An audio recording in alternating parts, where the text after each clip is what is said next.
প্ৰধানমন্ত্ৰী আৱাস যোজনা চৰকাৰে বিপিএল কৰা আৰু এটা নতুন আপডেট লৈ আহিছোঁ। সেইটো আপডেট হ'ল যিসকলে এতিয়ালৈকে চৰকাৰী ঘৰটো লাভ কৰা নাই, এতিয়া কিন্তু চৰকাৰী ঘৰৰ নিউ একাউণ্ট ভেৰিফাই লিষ্ট আহি গৈছে। যিসকলে এতিয়ালৈকে চৰকাৰী ঘৰটো লাভ কৰা নাই, এইবাৰ কিন্তু নতুন লিষ্টত সকলোৰে নাম আহি গৈছে।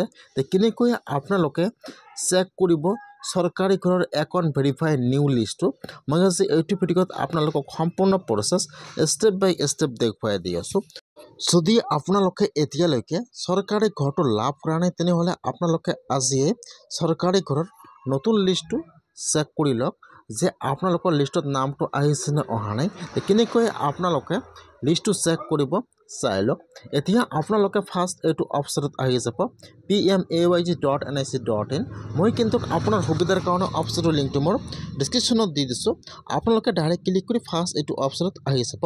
তাৰপিছত ইয়াত চাব 2 নম্বৰত দিয়া আছে আৱাস শ্বপ। এতিয়া আপোনালোকে আৱাস শ্বপৰ ওপৰত এবাৰ ক্লিক কৰিব।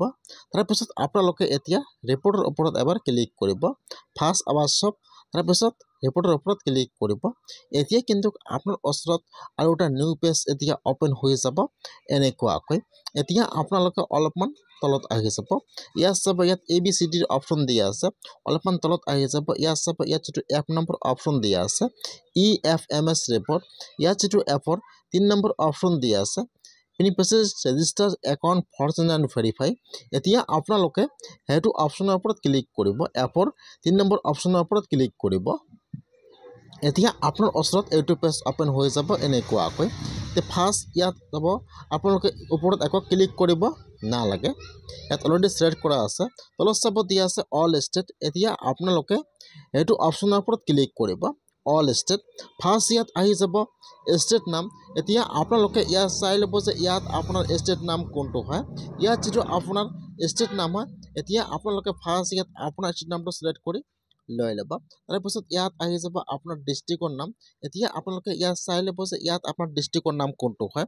ইয়াত যিটো আপোনাৰ ডিষ্ট্ৰিক্টৰ নাম হয়, ইয়াত আপোনাৰ ডিষ্ট্ৰিক্টৰ নামটো ছিলেক্ট কৰি লৈ ল'ব। তাৰপিছত ইয়াত আহি যাব আপোনাৰ ব্লকৰ নাম। এতিয়া আপোনালোকে ইয়াত চেক কৰিব যে ইয়াত আপোনাৰ ব্লকৰ নাম কোনটো হয়। ইয়াত যিটো আপোনাৰ ব্লকৰ নাম হয়, এতিয়া আপোনালোকে ইয়াত আপোনাৰ ব্লকৰ নামটো ছিলেক্ট কৰি লৈ ল'ব।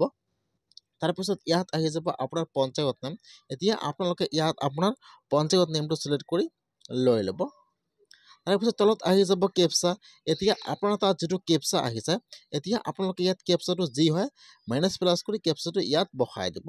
কেপচাটো বহাই দি আপোনালোকে এতিয়া ছাবমিটৰ ওপৰত ক্লিক কৰিব।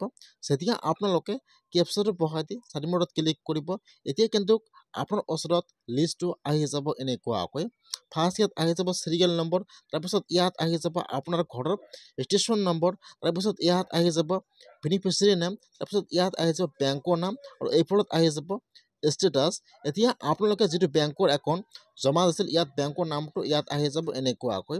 এতিয়া আপোনালোকে লিষ্টৰ পৰা চেক কৰক যে ইয়াত আপোনাৰ ঘৰৰ ৰেজিষ্ট্ৰেশ্যন নম্বৰ কোনটো, আৰু ইয়াত আপোনাৰ নাম আছে নাই, আৰু ইয়াত আপোনাৰ বেংকৰ নামটো আছে নাই, আৰু এইফালে চাব দিয়া আছে ষ্টেটাছ, ইয়াত আপোনাৰ নামটো ভেৰিফাই হৈ আছেনে নাই। আপোনালোকে এনেকুৱাকৈ লিষ্টটো চেক কৰক। যদি আপোনালোকৰ এইটো লিষ্টত নাম আহিছে, তেনেহ'লে কিন্তু আপোনাৰ একাউণ্টত ঘৰৰ পইচা সোমাই গৈছে। যিসকলে কিন্তু এইটো লিষ্টত নাম আহিছে, সকলোৰে একাউণ্টত কিন্তু ঘৰৰ পইচা সোমাই গৈছে। আৰু যদি আপোনালোকৰ এইটো লিষ্টত নাম অহা নাই, তেনেহ'লে কিন্তু আপোনালোকে এতিয়া চৰকাৰী ঘৰৰ কাৰণে নতুনকৈ এপ্লিকেশ্যন কৰিব লাগিব। যদি আপোনালোকে আপোনাৰ ঘৰৰ ৰেজিষ্ট্ৰেশ্যন নম্বৰটো নাজানে, কেনেকৈ আপোনালোকে আপোনাৰ ঘৰৰ ৰেজিষ্ট্ৰেশ্যন নম্বৰটো চেক কৰিব, মই সেইটো প্ৰচেছ আপোনালোকক নেক্সট ভিডিঅ'ত দেখুৱাই দিম। আপোনালোকে আজি ফাৰ্ষ্ট চেক কৰি লওক যে আপোনাৰ একাউণ্ট ভেৰিফাই লিষ্টত নামটো ভেৰিফাই হৈছে নে হোৱা নাই, বা আপোনালোকে নতুনকৈ আবেদন কৰিব লাগিব নেকি, এনেকুৱাকৈ চেক